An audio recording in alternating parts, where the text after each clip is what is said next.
People always like to ask childfree folks and anti-natalists the same question.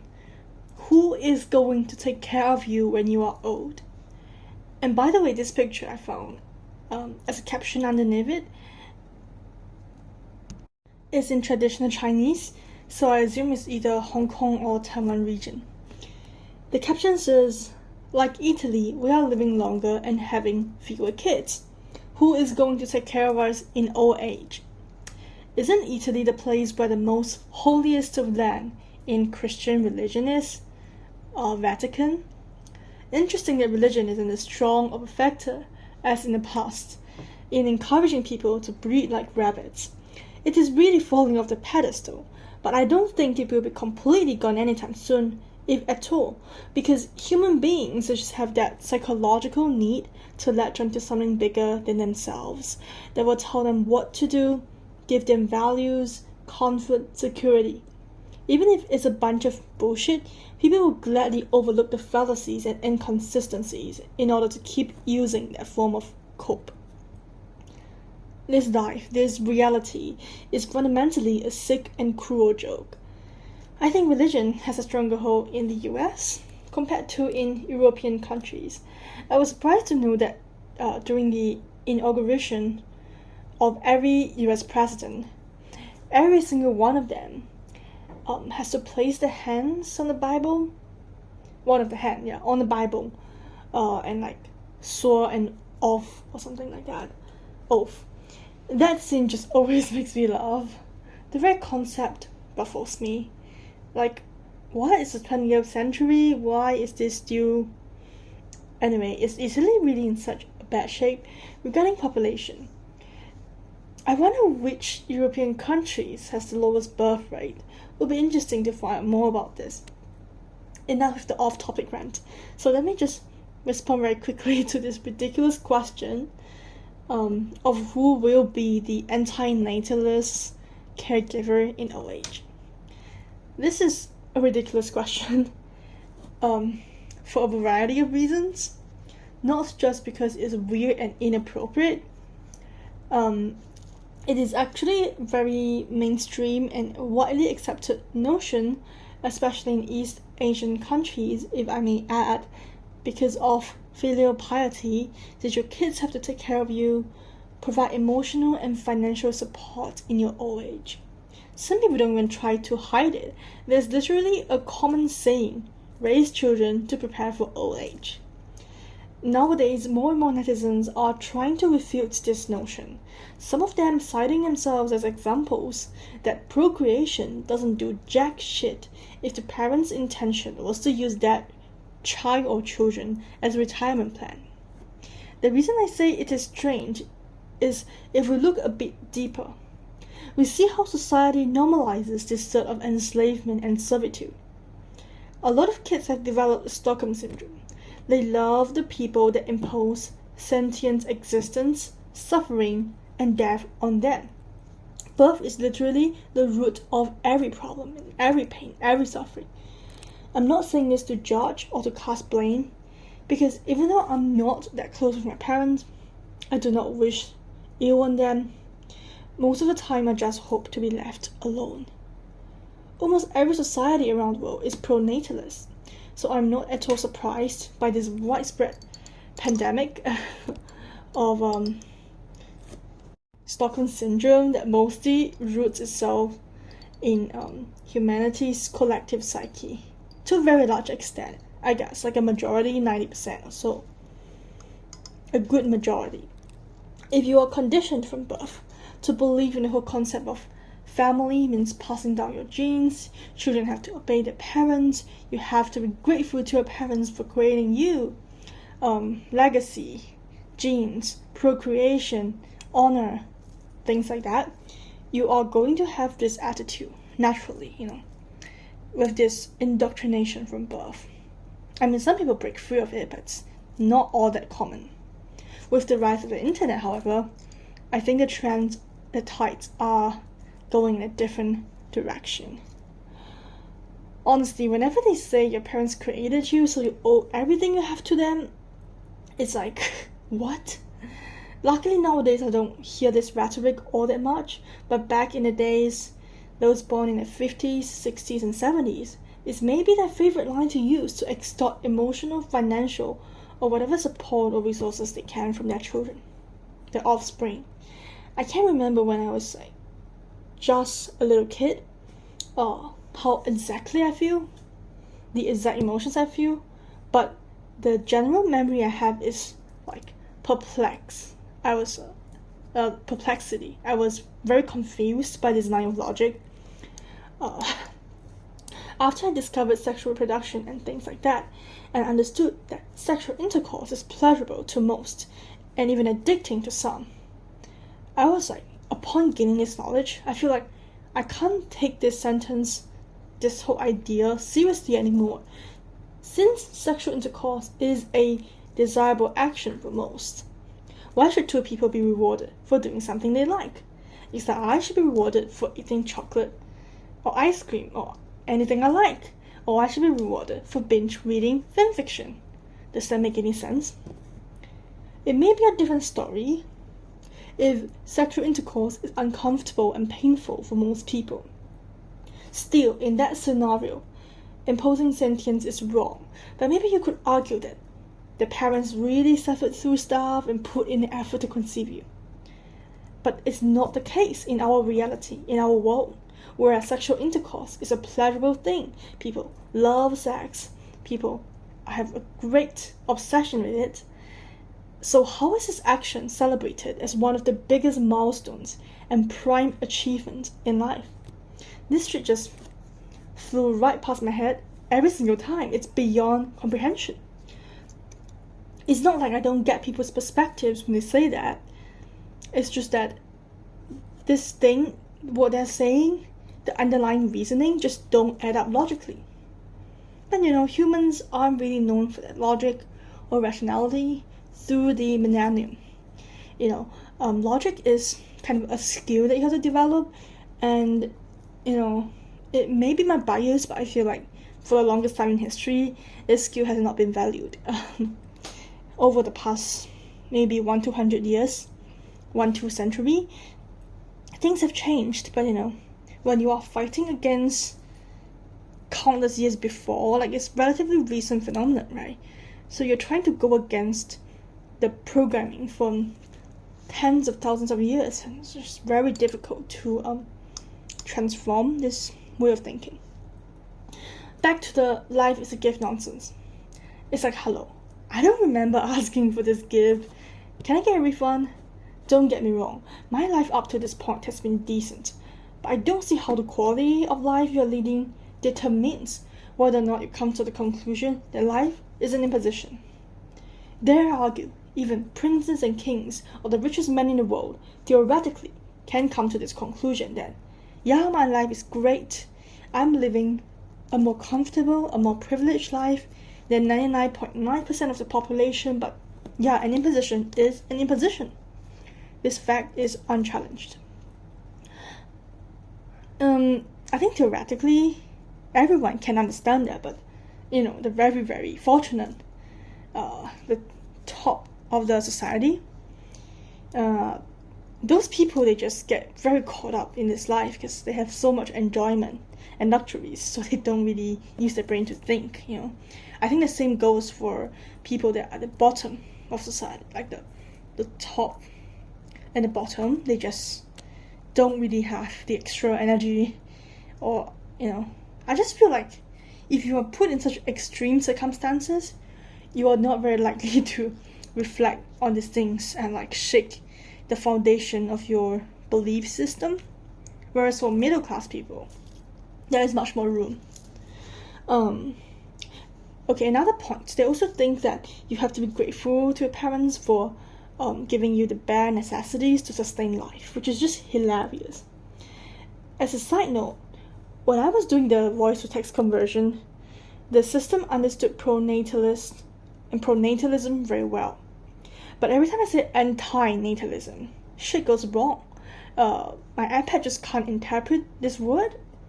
There I postulate that this is intentional. Is AI right? AI isn't supposed to have subjective thoughts and feelings. So I don't know, man. Like, maybe it's just some inherent bias with the AI, because I've read somewhere that AI reflects the bias of its creators, so that adds up. Okay, sorry about this is getting way too long-winded. I have to get to my response. So there are 3 very simple responses that I'm sure all child-free folks and anti-natalist people from around the world have used before, sometime in our lives, as rebuttal or comeback to these very invasive or even inappropriate questions. So first reason, even if you have kids and do everything right, where is the guarantee that they will for sure be good to you and take care of you in old age? There are countless examples of things like that, in the news. People would take or con their parents' money only to leave and never interact with them ever again. A lot of the times, people in the comments say that they are feeling sorry for the parents, and yeah, that's a completely legitimate response. But seriously, when 2 people decide to play Russian roulette and bring a consciousness into existence, anything could happen. People usually hope for the best, but they forget to expect the worst.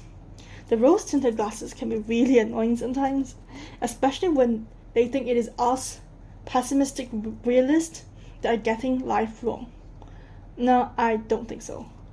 Another thing that happened way too much is that parents, especially East Asian ones, but I think it's changing in cities, they have a tendency to feel a sense of entitlement to the child or children's amazing performance and claim that their offspring's great performance and achievements are their own.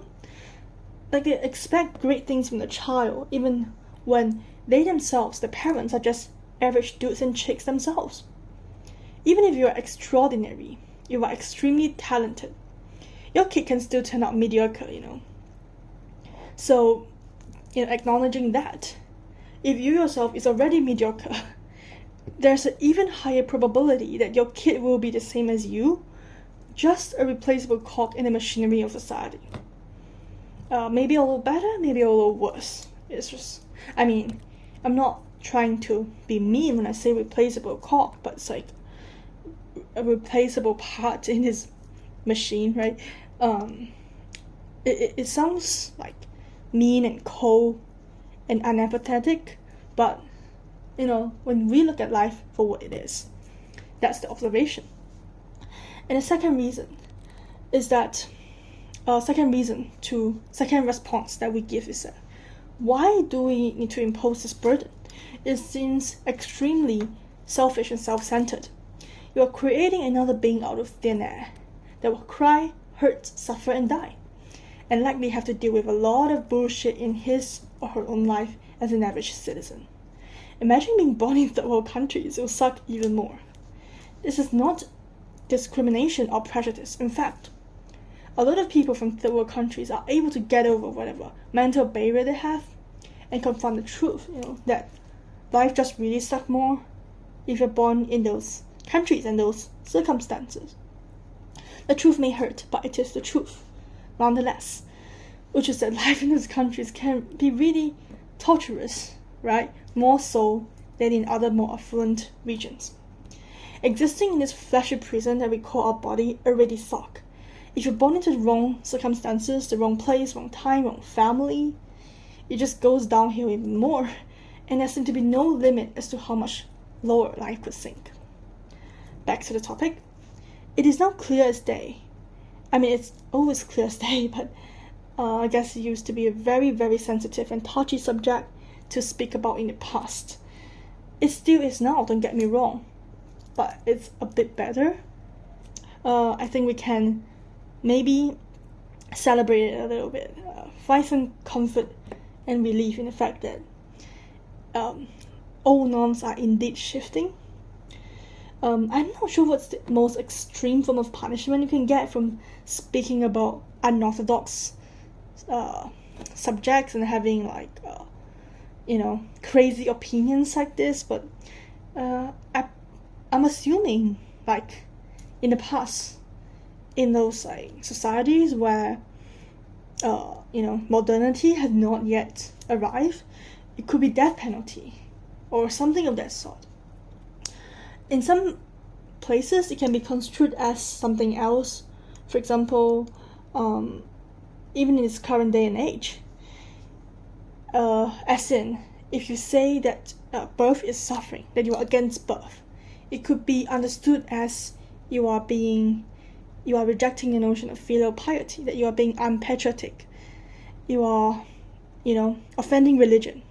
It's like, these things are, it's not apparent that these things are the same, are one and the same, but I guess there could be a link, and people could draw that logical link and conclusion. People could connect the dots, right? So I guess you could frame it in that way, but it still seem like, just society being very, very I don't want to say oppressive, but society just doesn't like opinions that differ, and try to silence or expel or erase those voices by punishment, by exile, or any other means, which makes sense because when you think about it evolutionarily, those societies that are able to solidify and concretize, and so basically those societies that are able to put survival as the first goal, right? Not empathy, not kindness, not any of their abstract pursuits, but just fucking survival, in terms of living and reproduction. Like, nothing is as important as living and reproduction, and any idea that threatens it is like deserves to be crushed and completely obliterated. Like, tribes that are able to operate like that have a significant advantage over other tribes, so those tribes end up developing larger and larger, and so this idea has become even more entrenched over the generations. So as I was saying, right, in certain Muslim countries, if you say openly that you are an anti-natalist, they'll take this as evidence that you are atheist, and this could get you killed in some brutal ways like stoning. And what's even more mind-blowing is that the law doesn't have to punish you. The people around you in the society may even take matters into their own hands and finish you off. How crazy is that? For Imperial China, because filial piety is such a big thing, it's like encompassing all facets of society, and it's a pillar that supports the whole system. So it's to the extent that even emperors, kings, and princes are extremely afraid of the accusation of being unfilial. Talking anything remotely anti-natalist, along the lines of anti-natalism, would definitely suffice to make you a social outcast, and all sorts of repercussions like being financially broken, etc., etc. Not sure about any physical penalties, but I wouldn't be surprised at all if things were a lot scarier than we could imagine in this modern lifestyle. Sorry about the tangentializing. I was just trying to make the points that it's clear as day that procreation is rarely, if ever, done in the child's best interest. I say rarely because I guess with some people they did consider it, quote unquote, but that thinking is just extremely deluded and removed from reality, and the amount of illusion and delusion that they are suffering from makes them unable to come to the right conclusion to make the best choice of refraining from procreation. The motivation, the intentions and motivations for reproduction in 99.9% of the time is the parents' own interests and needs. They need something from the child. The farmers need more people to help out with the farming. Same goes for the carpenter, the blacksmith. They need free labor, and child labor at that. People from prestige line of lineage need to pass on their fortune and estate titles. Life expectancy has risen across the board. So people today need children to take care of them for maybe up to 3 decades. A lot of people also derive meaning from their offspring because they try to live vicariously through them. If there's something that they could not accomplish in their own youth, some out-of-reach dreams, they'll put a burden on the child, which is extremely unfair, narcissistic, exploitative, and oppressive. To me, this is outright pathological behavior. Yeah, what I want to say is that, people can just, honestly, I feel like it's just kind of a habitual thing to keep relying, to keep passing the burden to the next generation, to keep this Ponzi scheme running. But honestly, if you consider it, I'm not sure for, older generations, but definitely people born in developed and developing countries in the last 30 years, we're perfectly able to, when I say able, I mean the intention.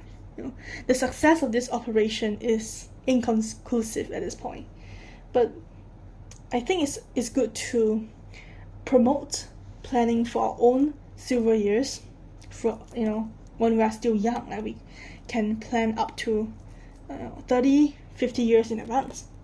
Why kidnap a soul from, quote-unquote soul, from blissful and peaceful non-existence to trap him or her in a faulty body that's going to go progressively downhill due to wear and tear?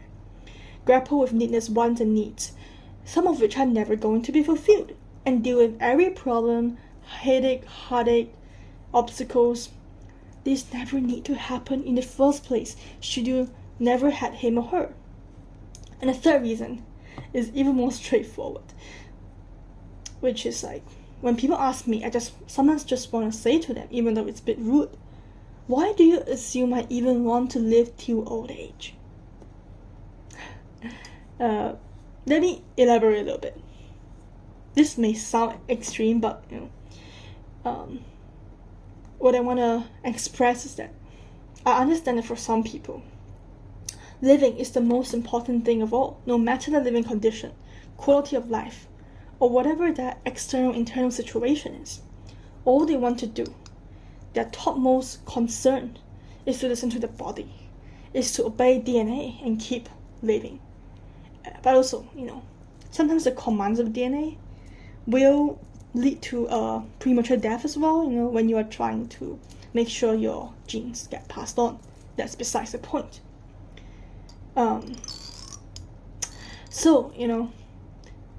In that light, the DNA probably doesn't need you to be alive after 20 or 25 or 30 in the past, because it probably by that age, you're assumed to have procreated and fulfilled the goals of your biology, which is to pass on the fucking genes. I've heard the story. I tried to check for the source, but wasn't very successful. But not sure where it originated, but there was this story I heard when I was a child, and it stuck with me ever since. So it's a very simple story. It's about so one day there was a meeting, and there was all sorts of creatures, men, animals, that gathered before God, and God was trying to decide how long each creature gets to live. And originally man was only supposed to live till 30 years of age. But because of some circumstances, his life got prolonged. Basically, he borrowed his life from other creatures. However, the caveat is that only the first 30 years of his life was really good in terms of physicality, quality, mental strength, sharpness, things like that. After which, he does get to survive, but the quality of his life decreases drastically. However long his lifespan is left after 30 years, the initial 30 years is in essence a slow walk to the grave or cremation center, whichever method that one person choose to dispose of his transient body. A slow walk to the grave or cremation center. But I get that speed is relative. Fast or slow, it's not, not a definite conclusion. But we can see that the destination, the end goal, is the same. It's a walk to death. It's a walk to non-existence. A return to non-existence is irreversible journey to your demise. So this story, I think there's great wisdom in it. Humans aren't meant to live that long. Maybe that's why humans in the past don't get tired of life that easily, because their lifespan are just a lot shorter than us. But of course, indoctrination and brainwashing does keep up the delusion. And as long as the delusion is there, that there is some intrinsic, unshakable faith, purpose, meaning, doesn't matter what the truth is, doesn't matter if it's verifiable, doesn't matter if it's objective, logical, fuck, who cares if it stands up to scrutiny? As long as, people are happy in their little dreams, their little bubble of reality, and the game of survival and procreation continues. Like, no cost is too great. Literally, a lot of people believe this. I've been guilty of it, and I say the majority of people in this world,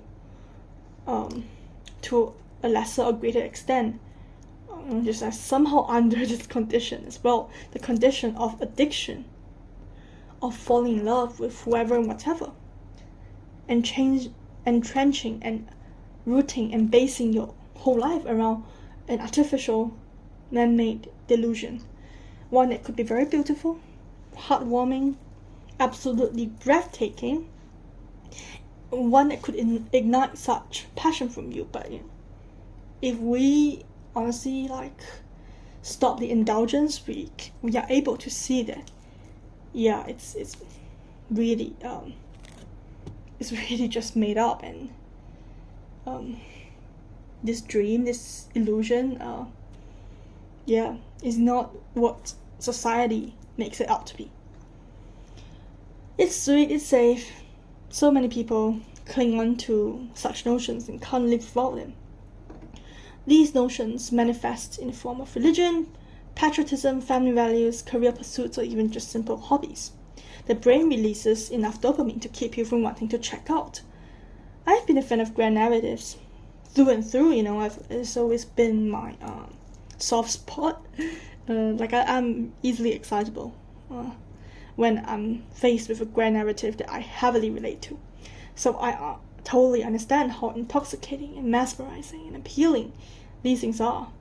They are a kind of drug. They're drugs in a way, but they are widely acceptable or even applauded, lauded drugs. They are drugs that that people are encouraged to take, in other words. No question about that. There's nothing permanent and objectively demonstrable about grand narratives. Every group of people, every race of people, every country, even between families, they just have their own tradition and believe their own things. So it's doesn't even matter which one's superior, right and wrong, as long as it keeps the show running. And honestly, the yardsticks to measure success, I think, has really I don't want to say deteriorated, but it's just become more and more brutal and primal and what's the word? The barbaric nature is really coming to the surface. As long as that civilization, that group survives to the end, is a win. Survival of the longest, survival to the longest. The length, time is everything. Longer time means more victory. I think it's a very simplified way to look at things. Right, so, just concluding statement. I know I'm coping. I have been coping. I am currently coping, and I will continue to cope. Even though I realize the meaninglessness and futility of any sort of endeavor, and right now I'm not consuming any of that delusion, I still cannot, in my heart of hearts, in my in a fair assessment, say that I've quit. I know I've not. I'm still like, I understand the mechanisms, but I'm still not immune to them, to the delusions and whatnot. More than likely, I think one day, sooner or later, I'll go right back to it. Or like it would be intermittent, like back and forth sort of situation. These delusions may not have the same amount of gravity and not be able to induce the same level of dopamine as before, but they are still going to be operating on the same logic and principles. I'm going to be, like, I think the difference is that I recognize them a lot more acutely, but I'm still kind of like a slave, like very much under their spell and control. So going back to the question about old age, I'm not that old right now. I'll keep going and see what happens.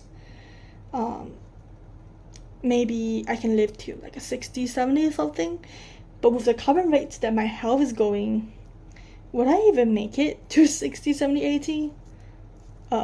Yeah, there's no definite answer. I'm not being very, I don't feel very optimistic about it.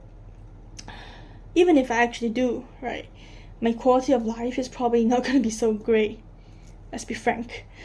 I do hope that by then, I'll have the courage, determination, and clarity to make the best choice for myself, aka euthanasia. Euthanasia is definitely controversial and very expensive. Currently, it is only available in very limited places. Truly a pity. I know this is like a very unwelcomed opinion. People often say like, if it's legalized, people are going to target the loopholes. There's going to be like a lot of societal issues, maybe even upheavals, because people want to like get the inheritance, and they will use this euthanasia thing to impose an earlier death on the older members of the family, things like that. I'm not discounting the possibility and credibility of that statement, but every law, every invention, every situation, in everything there is possibility of things going wrong, and accidents happen all the time. It's like you can't say that because people have choked to death, I'm not going to eat or drink anymore. People have died in car accidents, so cars are to be banned, vehicles are to be banned. Like, that's just not a very strong reason. There definitely needs to be more laws and regulations with regard to euthanasia, but I don't think just saying that, the risk of things going wrong is a valid enough reason to be opposed to it 100%. Like, it's not, it doesn't sit right with me. That's all I have for now. I may or may not elaborate in the future. Take care, guys.